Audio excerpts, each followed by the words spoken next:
Hello students, আজ class 5 এর first unit এক্সামের জন্য পরিবেশ, ঠিক আছে? আমাদের পরিবেশ থেকে মোস্ট ইম্পর্টেন্ট প্রশ্ন এনেছি তোমাদের সেকেন্ড চ্যাপ্টার, সেখান থেকে। তাই তোমরা প্রশ্নগুলো মন দিয়ে রেখে নাও আর খাতায় নোট করে নাও। দেখো প্রথম প্রশ্ন, নিচের দিকের মাটিতে বেশি কি থাকে? নুড়ি কাকর। উপরের দিকের মাটিতে কি থাকে? মাটি কেমন হয়? মিহি। মাটির ধরন বেশি ভালো বোঝা যায় কখন? টিউবওয়েলে থেকে। মাটির সজীব জৈব উপাদান কি? কেঁচো। বালি আর কাদা মিশিয়ে তৈরি হয় কি মাটি? দোআঁশ মাটি। সিমেন্ট তৈরি হয়েছে আজ থেকে 200 বছর আগে। যে মাটি থেকে জল বেশি তাড়াতাড়ি বেরিয়ে যায় তাকে কি বলে? বেলে মাটি।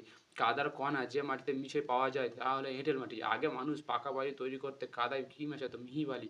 কেঁচো মরে মাটিতে শুকিয়ে গেলে যে রঙের পদার্থ তৈরি হয় তাকে সেটা কীরকম? কালো। মাটির অস্বাভাবিক উপাদান কি? পেন্সিলের শীষ। লেন্সকে বাংলায় কি বলে? লেন্সকে বাংলায় আতস কাঁচ বলে। 12 দাগের প্রশ্ন, লেন্স আমাদের কি কাজে লাগে? লেন্স দিয়ে আমরা সূক্ষ্ম জিনিসকে বড় আকারে দেখতে পাই। তারপরের প্রশ্ন, জলে ফেললে ডুবে যায় এমন একটি বস্তুর নাম করে। ইট জলে ফেললে ডুবে যায়। কিছু মাটি গ্লাসের জলে গুললে জল কি ভাস দেখতে পারে? জলের পাতার গুঁড়ো, ফুলের পাপড়ির টুকরো ভাসতে দেখতে পাবে। তারপরে প্রশ্ন, মাটির দলা জলে ফেললে প্রথমে কি হয়? মাটির দলা জলে ফেললে বুজবুজ করে বাতাস ওঠে। টিউবওয়েল বসাতে গিয়ে মাটি খুঁড়তে গেলে কি কি মাটি উপরে উঠে আসে? কাঁকর, বালি ও মিহি মাটি উঠে। তারপরে প্রশ্ন, নিচের দিকে মাটির প্রকৃতি কীরকম হয়? নিচের দিকে মাটি নুড়ি কাঁকরযুক্ত হয়। তারপর প্রশ্ন, গ্লাসের জল মাটি গুললে কি দেখতে পাও? মাটি ভারী জিনিসগুলো গ্লাসের তলায় থিতিয়ে পড়ে ও হালকা জিনিসগুলো জলের উপরে ভাসবে। উপর দিকের মাটি কীরকম হয়? উপর দিকের মাটি মিহি হয়। আমার দেশে প্রায় কত বছর আগে সিমেন্ট তৈরি হয়েছে? আমাদের দেশে প্রায় 120 বছর আগে সিমেন্ট তৈরি শুরু হয়েছে। মাটি কত প্রকার ও কী কী? মাটি 3 প্রকার, বেলে মাটি, এঁটেল মাটি ও দোআঁশ মাটি। মাটির দুটি সজীব জৈব উপাদানের নাম করো। মাটির দুটি সজীব জৈব উপাদান হলো কেঁচো ও গুবরে পোকা। প্রবেশ্য মাটি কাকে বলে? যে মাটির মধ্যে দিয়ে সহজে জল নিচের দিকে ঢুকে যেতে পারে তাকে প্রবেশ্য মাটি বলে। উদাহরণ, বেলে মাটি। তারপরে প্রশ্ন দেখে নাও, মাটি করতে উর্বর কী কী সার দেওয়া দরকার?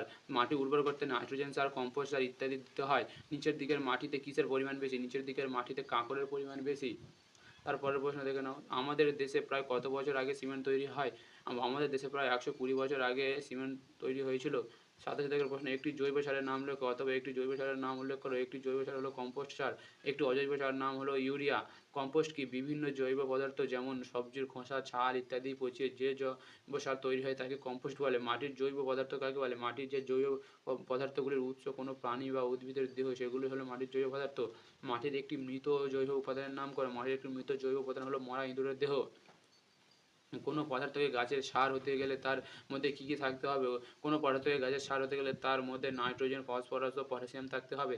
কারা মাটিতে কম্পোস্ট সার ভাঙে? মাটিতে কম্পোস্ট সার ভাঙে ছোটো ছোটো জীব ও জীবাণুরা। বেলে মাটি কি? যে মাটিতে বালির পরিমাণ বেশি থাকে তাকে বেলে মাটি বলে। বেলে মাটি বড় বড় বালির কণা দেখা যায়। এই মাটিতে বউটি, তরমুজ ইত্যাদি চাষ হয়। এঁটেল মাটি কি? যে মাটিতে কাদার পরিমাণ বেশি থাকে তাকে এঁটেল মাটি বলে। এই মাটিতে কাদার কণাগুলিকে ফাঁকে একটু জল ও বাতাস থাকে। এঁটেল মাটিতে ধান চাষ খুব ভালো হয়। দোআঁশ মাটি কি?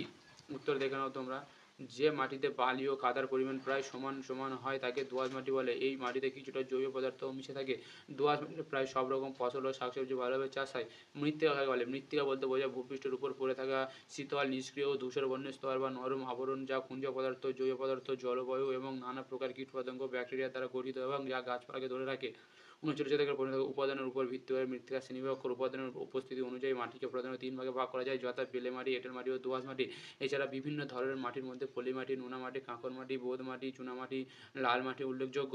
40 থেকে মাটির অস্বাভাবিক উপাদানের উৎস কি?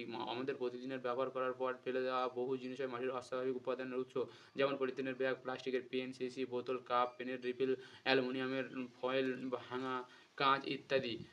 দেখো স্টুডেন্ট, তোমাদের ফার্স্ট ইউনিট এক্সামের জন্য এই কটা প্রশ্ন যথেষ্ট তোমাদের দ্বিতীয় চ্যাপ্টার থেকে আমাদের পরিবেশে, ঠিক আছে? তাই এই প্রশ্নগুলো মোস্ট ইম্পর্ট্যান্ট, রেডি করো তোমরা। আর ভিডিওটি ভালো লাগে সাবস্ক্রাইব করে নিও। ধন্যবাদ।